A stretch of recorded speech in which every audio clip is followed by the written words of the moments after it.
படையில் வழி நடத்துகிறார்கள். அதோ பரதன் போன்று தென்படுகிறதே. ஆம், அது பரதன் தான். எதற்காக இவன் படையெடுத்து வர வேண்டும்? இப்பொழுது விளங்குகிறது எனக்கு. இவன் தாய் பாதகி ராமனை காட்டுக்கு துரத்தி விட்டாள். அது போதாதென்று அவள் பேச்சை கேட்டுக்கொண்டு இவன்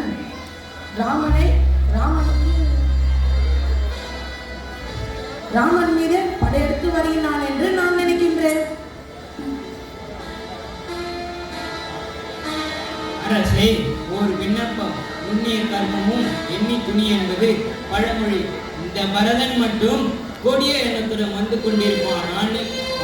நாம் அவசரப்பட்டு விடலாம். நம்முடைய தீர்மானம் என்ன என்பதை எடுத்த இடத்தில் பரதனுக்கு காட்டிவிடலாகாது. அவர்கள் குடும்பத்தில் நிகழ்ந்துள்ள நிகழ்ச்சி ஒன்றும் நமக்கு தெரியாதது போன்று நடந்து கொள்ளலாம். அவன் யார்? எதற்காக இங்கு வந்துள்ளான்? நமக்கு நண்பனாக வருகின்றானா? நமக்கு எதிரியாக வருகின்றானா? நமக்கு வேற்றானாக வருகின்றானா? இல்லையெனில் நம்மிடத்தில் இருந்து ஏதாவது உதவியை நாடுகின்றானா? அப்படியெல்லாம் விசாரித்து பார்க்கலாம். அப்பொழுது உண்மை உள்ளபடி நமக்கு விளக்கிவிடும். அதன் பிறகு நாம் செய்ய வேண்டிய காரியத்தில் தீவிரமாக இறங்குவோம். நாம் அப்படி செய்வதுதான் முறை என்று எனக்கு தோன்றுகிறது. அதற்கு மேல் நாங்கள் என்ன ஆணையிடுகின்றீர்களோ அதன்படி நடக்க நான் ஆயத்தமாய் இருக்கின்றேன். நண்பா, நீ சொல்லும் ஆலோசனை மிகவும் நல்லது, முற்றிலும் பாராட்டத்தக்கது. நீ சொல்லியபடியே செய்வோம். ஆத்திரக்காரனுக்கு புத்தி மட்டு என்பார்கள். இது போன்று பொருந்தாத பிழை ஒன்றை நாம் செய்துவிட்டால் அதற்கு இது தேடி அடைய முடியாது. வருகின்ற ராஜகுமாரனிடம் முதலில் நாம் பணிவாகவே நடந்து கொள்வோம். பரதனுடைய கூட்டம் வருகிறது.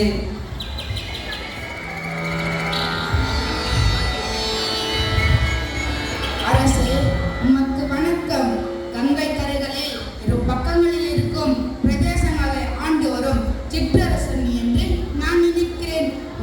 உன்னை பற்றி அறிந்து கொள்ள நான் விரும்புகிறேன். ஆம் ராஜகுமாரா, நீ எண்ணியுள்ளபடி இப்பிரதேசங்களுக்கு நான் அரசன். நீ யார்? நீ வேண்டுவது யாது? தசரத சக்கரவர்த்தியாரின் இரண்டாவது குமாரனாகிய பரதன் நான். என் தாய் செய்த பெருங்குற்றத்தின் விளைவாக நான் இப்பொழுது துன்ப கடலில் மூழ்கி கிடக்கிறேன். என் தமன் ஸ்ரீ ரகுராமன் காட்டுக்கு துரத்திவிட வேண்டும் என்று அப்பாதகி பிடிவாதம் கொண்டிருந்தார். அதனால் தந்தையின் சொல்லை சத்திய சங்கல்பமாக்குவதற்கு என் தமன் ஸ்ரீ ரகுராமன் அயோத்தியை விட்டு வெளியேறினான். அதனால் என் தந்தையார் தாங்க முடியாத துயரத்துக்கு சென்று மாண்டு போனார். அதனால் நான் ஒரே நாளில் அனாதையாக போய்விட்டேன். நான் மட்டும் அயோத்தியில் இருந்திருந்தால் இத்தகைய விபரீதங்கள் எல்லாம் நிகழ்ந்திருக்குமா? அதனால்தான் என் தமிழை தேடிக்கொண்டு நான் இப்பொழுது போய் கொண்டிருக்கிறேன். தந்தையின் சொல்லை நிறைவேற்ற காட்டுக்கு சென்ற கோமகன் காட்டில் இருக்கட்டும். நீ நாட்டை ஆண்டு கொண்டிருக்கலாமே. அதை விட்டு நீ ஏன் அவரை தேடிக்கொண்டு காட்டுக்கு செல்ல வேண்டும்? என் தமிழுக்குரிய ஆட்சியை நான் ஒரு பொழுதும் ஏற்றுக்கொள்ள மாட்டேன். என் தமிழுக்கு நான் அடிமையை ஒழிய அவருடைய பிரதிநிதியாகுவதற்கு நான் தகுதியற்றவன். என் தமிழை தேடி கண்டுபிடித்து மீண்டும் அயோத்திக்கு கூட்டி வர வேண்டியது என் கடமையாகும். என் தமிழன் ஸ்ரீ ரகுராமன் அயோத்திக்கு வந்தாலொழிய நான் மீண்டும் நுழைய மாட்டேன். அப்படியானால் அவரை திருப்பி அழைத்து செல்வதற்கு இத்தகைய வெளிப்பகட்டுக்கள் எல்லாம் எதற்காக? உன்னுடன் ஒரு சேனையே திரண்டு வந்து கொண்டிருக்கிறது. நீ போருக்கு போகிற பங்கில் அல்லவா வந்து கொண்டிருக்கிறாள். என் தாய் செய்த பெருங்குற்றத்தின் விளைவாக நானும் ஒரு சூழ்ச்சிக்காரனோ என்று சந்தேகப்படும் நிலையில் வந்துவிட்டேனே. ஈசா, இந்த பெயரை வாங்குவதற்கா நான் இன்னும் உயிர் வாழ்கிறேன். காட்டு வேண்டு, நான் சொல்வதை கொஞ்சம் செவி கொடுத்து கேளுங்கள். என் தமையனுக்கு காட்டிலேயே முடிசூட வைத்து ராஜகோலத்துடன் மீண்டும் அயோத்திக்கு கூட்டி வர வேண்டும். அதற்காகத்தான் நான் இத்தனை ஏற்பாட்டுகளுடன் சென்று இருக்கிறேன். வழியே வந்து சென்ற ராஜ்யத்தை புறக்கணித்து விட்டு நீ ஏன் அவரை தேடிக்கொண்டு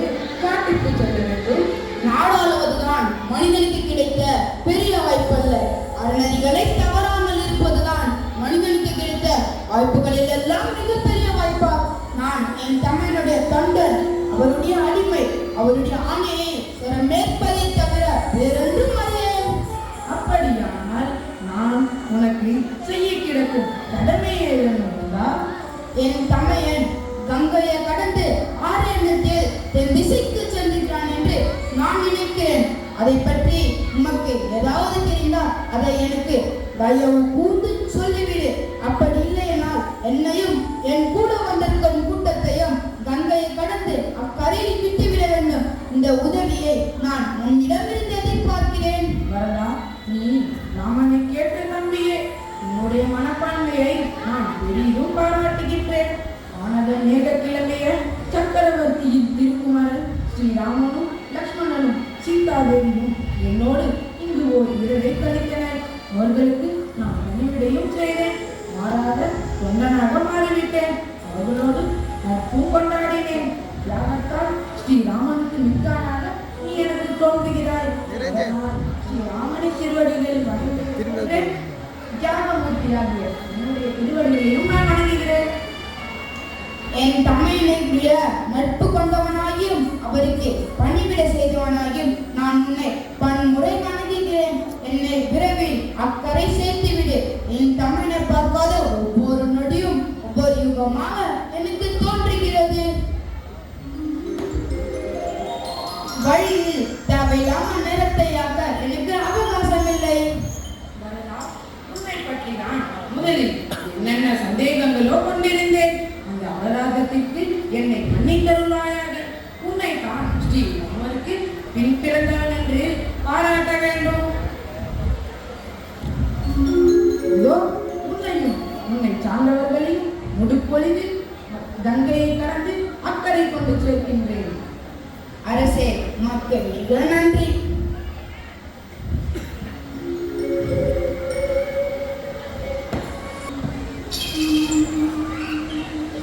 இச்சித்திரகூடம் தவசிகள் வசிப்பதற்கு ஏற்ற இடம். அமைதியே வடிவெடுத்தது. உலகத்தவர் இத்தகைய இடத்திற்கு வர விரும்ப மாட்டார்கள். ஆயினும் தூரத்தில் ஏதோ அசகலமான காட்சி தென்படுகிறது. ஒரு படையே திரண்டு வருவது போல் தென்படுகிறது. படை என்றால் அது அரசனுக்கு உடையது. என்ன அதிசயம்! இஸ்வாகு வம்சத்து அரசுகளுக்கு உடைய கொடி தென்படுகிறது. எல்லாம் எனக்கு இப்பொழுது விளங்குகிறது. வருகின்ற படை அயோத்திக்குரியது. அந்த பொல்லாத பரதனுடைய புன்செயல் தன் தாயின் சொல்லை கேட்டு அவன் அயோத்திக்கு அரசனாகிவிட்டான். ஸ்ரீராமனை காட்டிலேயே ஒழித்து விட்டால் தான் நிம்மதியாகவும் சாஸ்வதமாகவும் நாட்டை ஆளலாம் என்ற எண்ணம் கொண்டு வந்தான் போதும். இப்பொழுதே ஓடி இவனையும் இவனுடைய படையையும் நிர்மூலமாகிவிட எனக்கு இயலும். எவன் ஒருவன் ஸ்ரீராமனை எதிரியாகின்றானோ அவனை உடனே அழித்து விரும்பியது என் கடமை என்று தோன்றுகிறது. ராமனின் திருமூலம் எதுவோ அதை நான் முற்றிலும் அறியேன். வரப்போகிற ஆபத்தை உடனே அவருக்கு தெரிவிப்பது என் கடமை. ராமனுடைய ஏவலாளாக இருந்து உலகில் எவரையும் வெல்ல எனக்கு முடியும். இந்த பரதன் எம்மாத்திரம். இவன் வரட்டும், ஒரு கை பார்த்து விடுகிறேன்.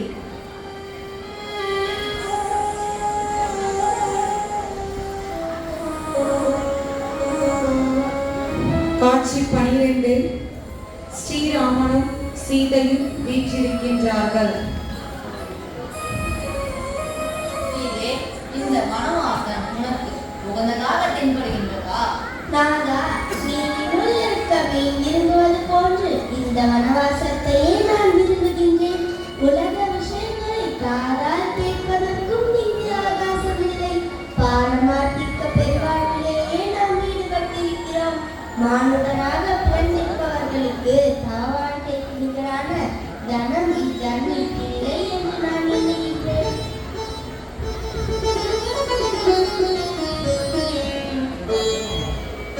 அண்ணா, ஒரு அவசர செய்தி. இத்தபோவனத்தில் அவசர செய்தி நமக்கு யாது உள்ளதப்பா? நம் எதிரியாகிய பரதன் நம் மீது படையெடுத்து வருகிறான். பரதனை எதிரி என்று ஏன் சொல்கிறாய்? படையெடுத்து வருகிறான் என்றும் ஏன் சொல்கிறாய்? நான் கண்ணால் கண்டதே உங்களிடம் தெரிவிக்கிறேன். வருகின்ற கூட்டத்தை ஒருவேளை நீ கண்ணால் கண்டிருக்கலாம். ஆனால் பரதனுடைய கருத்தை நீ கண்டு கொண்டாரா? சேனை அவன் இங்கு வருவதைக் கண்டே இந்த முடிவிற்கு வந்தேன். இதை தவிர வேற என்ன முடிவிற்கு நான் வர முடியும்? அப்படியா? நான் ஒன்று சொல்கின்றேன் கேள்.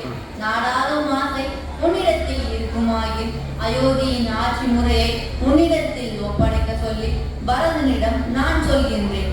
அதற்கு அவன் ஒப்புக்கொண்டால் அந்த பொறுப்பை நீ ஏற்றுக்கொள்வாயா? அண்ணலே, அறியாமையால் அவசரப்பட்டு இந்த முடிவை குறித்து என்னை மன்னியுங்கள். அல்லும் பகலும் உங்களுக்கு தொண்டு புரிந்து கொண்டே உங்கள் அருகாமையிலே நான் இருக்க வேண்டும். இதற்கு நிகரான ராஜ்யமோ வேறு ஏதேனும் பேரோ நான் அறியேன். பரதா, சத்ருகனா, வாருங்கள். உங்களுடைய அங்க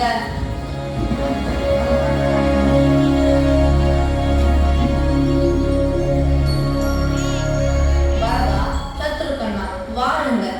உங்களுடைய அங்க அடையாளங்கள் எல்லாம் மாறி போய்விட்டது போன்று தென்படுகிறீர்கள். மன வருத்தத்தில் வருந்துவர்கள் போன்றும் தென்படுகிறீர்கள். நீங்கள் எதற்காக கானகத்திற்கு வந்திருக்கிறீர்கள்? தந்தையார் அதற்கு உங்களுக்கு உத்தரவு கொடுத்தாரா? நம் தந்தையாரும் தாய்மார்களும் அயோத்தி நகரவாசிகளும் நலமாக இருக்கின்றார்களா? எனக்கு பேச நான் விரைவில்லை. ஏன் செய்வேன்? எல்லாம் விபரீதமாய் போய்விட்டது. நிகழ்ந்தது யாது? விரைவில் சுருக்கமாக சொல். கானகமேகிய தங்களை நினைத்தும் அன்னை சீதா பிராட்டியை நினைத்தும் உங்களுக்கு தொண்டு புரியும் வாய்ப்புகளை பெற்ற தம்பி லட்சுமணனை நினைத்து கொண்டு அந்த மாண்டு போனோம். அப்படியா? நான் அனாதையாய் போய்விட்டேனே. இனி நான் இம்மண்ணுலகில் இருப்பதும் இறந்துபட்டு போவதும் ஒன்றே. தந்தையாரின் தேகத்திற்கு இறுதி கடன்களை செய்யும் வாய்ப்பு உனக்கு கிடைத்துள்ளது. அவருக்கு மைந்தனாக பிறந்தும் அந்த வாய்ப்பு எனக்கு கிட்டவில்லை. அவருக்கு ஆற்ற வேண்டியதை எல்லாம் நீ செய்து முடித்து விட்டாயா? பிறகு அயோத்திவாசிகளுக்கு ஆறுதல் சொல்லி அவர்களை பரிபாலிக்கும் கடமையை விட்டுவிட்டு நீ ஏன் இங்கு வந்தாய்? அண்ணலே, தந்தையார் மாண்டு போன பிறகு நாட்டு மக்களை பரிபாலிக்க தகுதியுடையவர் தாங்கள் ஒருவரே. தந்தையை நினைத்தும் கானகமேகிய தங்களை நினைத்தும் நாட்டு மக்கள் மிகவும் வருந்துகிறார்கள். நான் உங்களை மீண்டும் அயோத்திக்கு கூட்டிச் செல்லத்தான் நான் இங்கு ஓடோடு வந்திருக்கேன். என் விண்ணப்பத்துக்கு செவி கொடுங்கள். இங்கே இப்பொழுதே உங்களுக்கு முடிசூட வைத்து ராஜகோலத்துடன் அயோத்திக்கு அழைத்து செல்லத்தான் நானும் இத்தனை பிரபுமார்களும் என்னுடன் வந்திருக்கிறார்கள். 14 வருஷ காலம் நான் வனவாசம் செய்ய வேண்டும் என்பதும் நீ அயோத்திக்கு அரசனாக அமர்ந்திருக்க வேண்டும் என்பதும் நம் தந்தையாரின் ஆணை. அதை மீறி நீ நடந்து கொள்ள முயல்வது பொருந்தாது.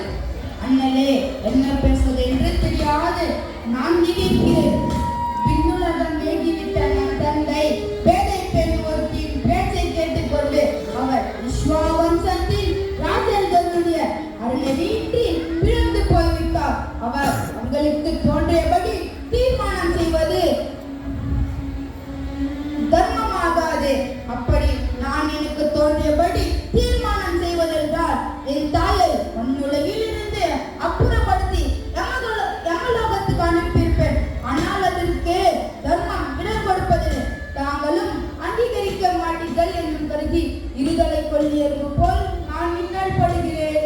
என் அன்புக்குரிய இளையோ, நீ பகர்வதில் பொருள் மிக உண்டு. ஆயினும் மற்றொரு மேலாண் கோட்பாடை உனக்கு நான் ஞாபகப்படுத்த விரும்புகின்றேன். பெற்றோர்களை மிக மிக உயர்ந்த நிலைக்கு எடுத்து செல்ல வல்லவன் எவனோ அவனே புத்திரன். மைந்தனுக்கு அவர்கள் எதை யானையிடுகிறார்களோ அதுவே அவனுக்கு தர்மமாகிவிடுகிறது. வேறு எந்த தர்ம சாஸ்திரத்தையும் பார்க்க வேண்டிய அவசியம் அவனுக்கு இல்லை. நம் தாய் தந்தையார் நாம் இருவருக்கும் என்ன செய்ய வேண்டும் என்பதை குறித்து ஆணையிட்டிருக்கிறார்கள். அதன்படி நாம் நடந்து கொண்டால் நாம் தர்மத்தில் நிலை பெற்றவர்களாக ஆகின்றோம். ஊரார்களெல்லாம் அண்ணல் விளைவிக்கும்படியும் அவர்களுடைய பொருளை அபகரிக்கும்படியும் நம் பெற்றோர் ஆணையிட்டால் அதற்கும் நாம் கடமைப்பட்டிருக்கிறோமா? இல்லை, அவர்கள் ஆணைக்கு ஓர் வரம்பு உண்டு. அண்ணலே, அதைத்தான் நானும் சொல்ல விரும்புகிறேன். நம் பெற்றோருடைய ஆணை வரம்பு கடந்து விட்டது. அதற்கு நாம் முடங்க இருந்தால் பொதுமக்களுடைய நலனை புறக்கணித்தல் என்னும் அத்தர்மத்துக்கு நாம்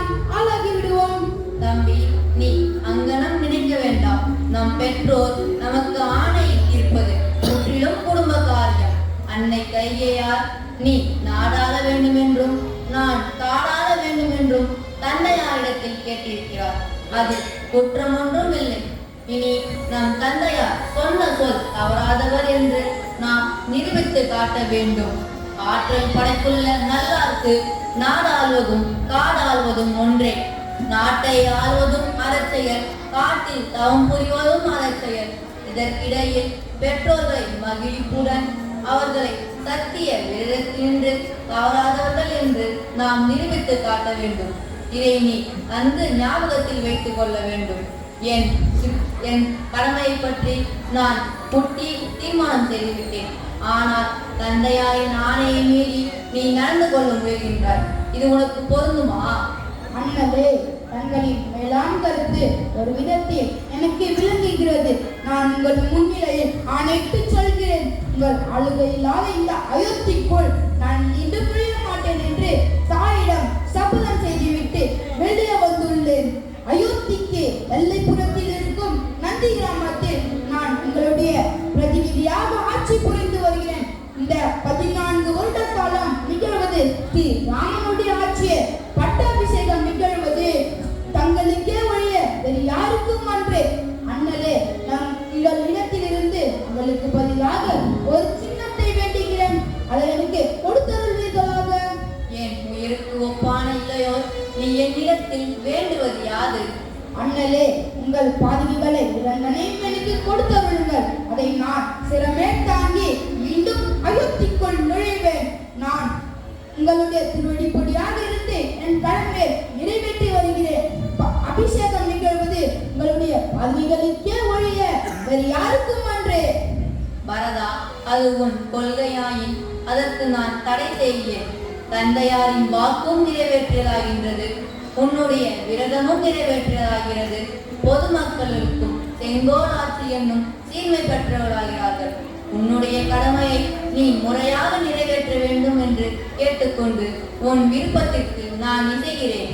அண்ணலே, நான் என்னைக்கும் உங்களுக்கு அடிமைப்பட்டவன். உங்கள் ஆணையை அனுஷ்டிக்க வேண்டியது தர்மமாகிறது.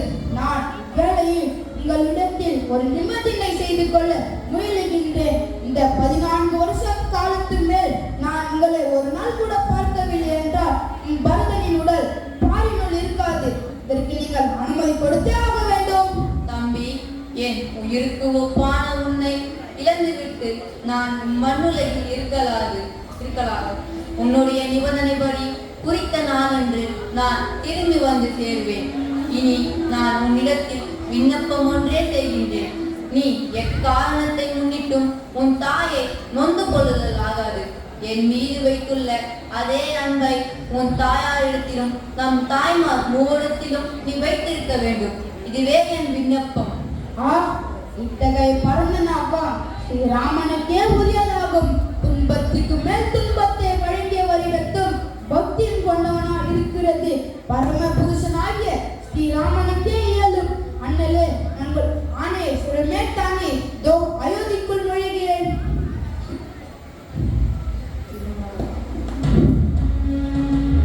பரதன் பாதுகைகளை சிரமேற் கொண்டு தாங்கிக் கொண்டு போகின்றான்.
உயிர்களுக்கும் நலனை இனியமுடைய நான் சக்தியற்றவன்.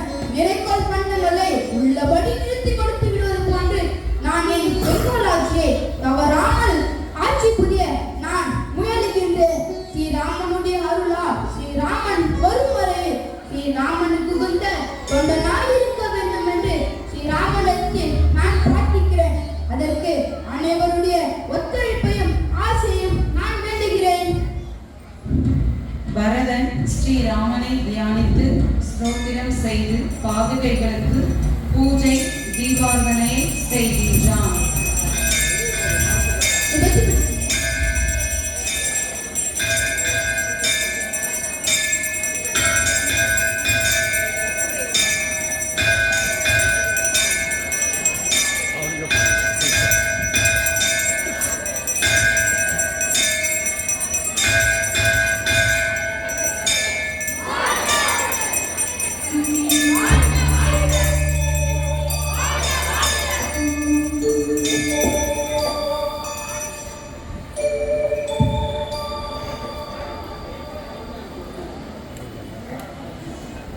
அப்படியே உட்காருங்க.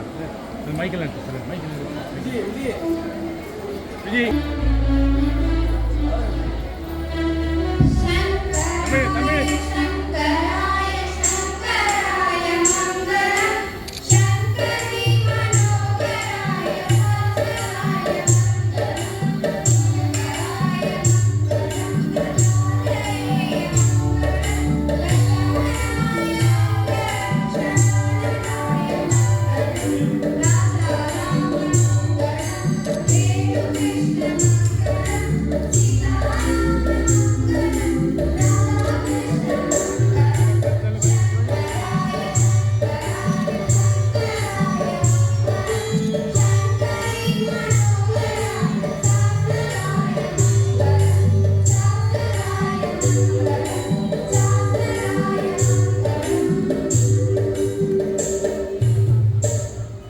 அப்படியே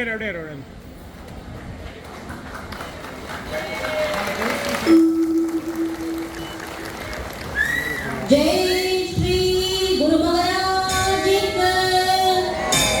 जय श्री पराशक्ति महामाई की जय श्री स्वामी जी महाराज की जय श्री सरस्वती देवी की जय श्री सिद्धवानंद गुरु महाराज की जय श्री रामपिरान की जय श्री भरत चक्रवर्ती की